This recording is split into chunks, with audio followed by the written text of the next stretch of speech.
Hi, this is Melanie of Pardesi Reviews, and I'm here to do a review of the Malayalam film Manjummel Boys.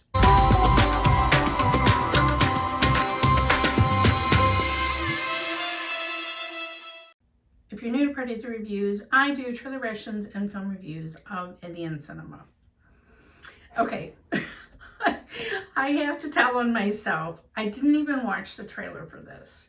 I think the trailer came out like when I was in India, whatever. All I knew was this film was extremely popular in Kerala. It's a blockbuster, and I'm back in Chicago after being out of town, and it was playing, and I'm like, okay, I'm just gonna go. I didn't even watch the trailer. In my head, I thought it was like some sort of, I don't know, feel good comedy. I mean, I'm laughing at myself because I literally had zero idea that this was going to be a survival adventure story. Okay, this is only my second film with this director, Chidambaram. I just recently watched Johnny Man just last week, and I'm due to talk about it with Amit on D54. So look for our discussion of that film coming soon. But anyway, so that was his first film, dark comedy, very mixed genre kind of a thing. Like, you know, we start out really silly and then, right? So this director's come a long way from that one, which was also a very successful film. But I'm just saying, this is something completely different. There's not a ton of this sort of genre that I have seen just in Indian cinema, much less Malayalam cinema.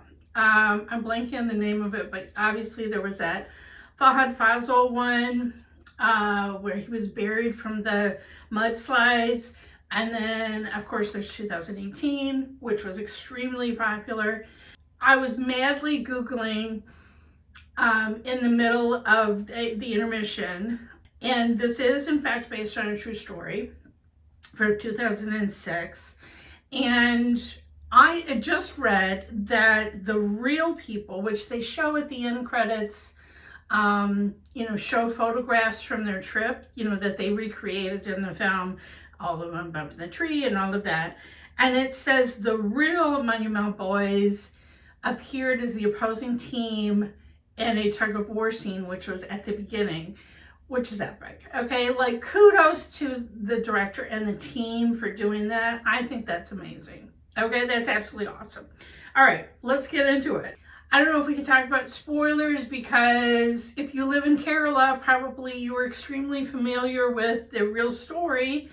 And so, it's about a group of friends who go on a trip to Tamil Nadu, and they stop at Guna Caves, and then one of the members of the group falls into a camouflaged pit, and no one wants to help them, and that's all of the drama of the second half.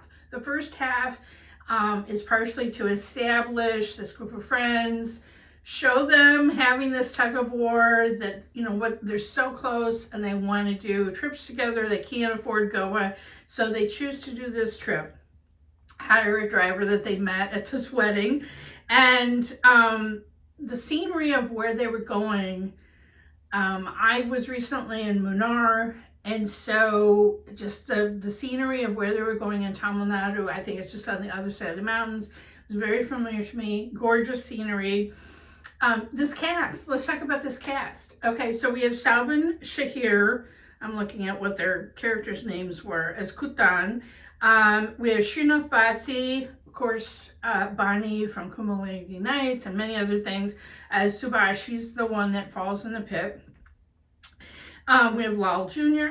I mean, it goes on and on and on. So it's an incredible ensemble cast, because this is a big group of guys that went on this trip. I think they crammed 10 people into a car that was supposed to only hold 9 or whatever. Incredible cast. Soubin Shahir, I have seen him do everything, right? I've seen him do comedy. I've seen him do drama. I've seen him do crazy horror, right?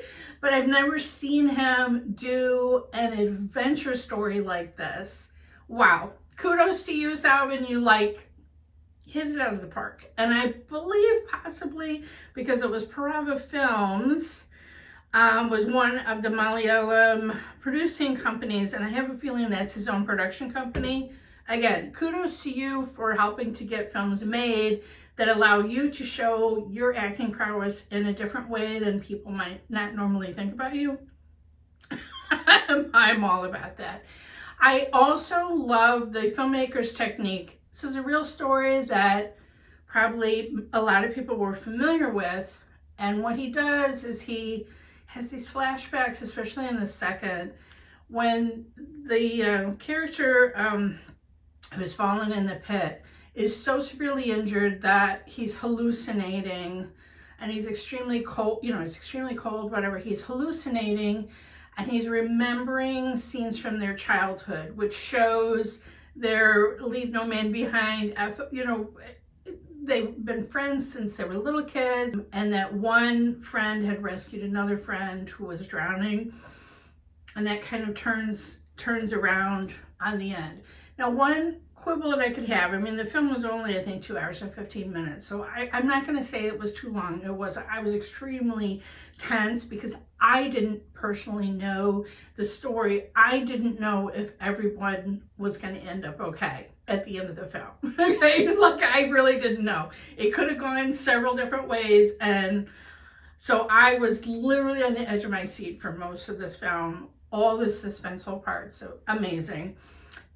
But then, like, once the rescue happens, then there's kind of this, like they come back, and I mean, it blows my mind, but they're saying it's like from 2006, and no one in their town, they just show up, put the guy in the hospital, and then no one in their town has any idea what happened, and that they're heroes and all of this. Like, it comes out quite a bit later.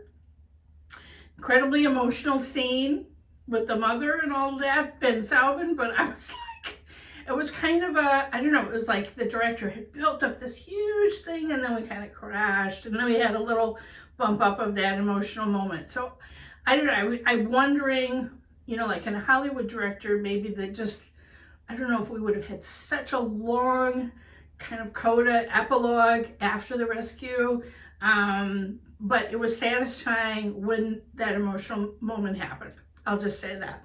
And then also in the credits, seeing the pictures of the real people was amazing as well. I cannot say enough great things about this film. There's a reason why this film is a blockbuster, because deservedly so, and it's also the kind of film that you would want to see in the theater, see it with the soundscape of what the caves were like, and the tense music, and also the scenery, which is so incredible, and I'm very glad to have seen it on a big screen as well. So if you have a chance, if it's still playing near you, do not miss this movie, and look forward, as like I said, to our review of Chandu, this director's previous film, coming up on D54. Let me know what you thought about this film, if you knew about the original story, or was it a surprise to you what was happening in the film? I'm just kind of curious. Was the story, because it's like almost pre-social media days, right? So was the story well known in Kerala, and you knew exactly what was going to happen, or were you kind of surprised with all of the steps along the way that happened in the film? Curious about that. Please do follow me on Twitter, Instagram, Threads, at Pardesi Reviews, and hit the bell here when you subscribe, and you'll never miss another trailer action or film review.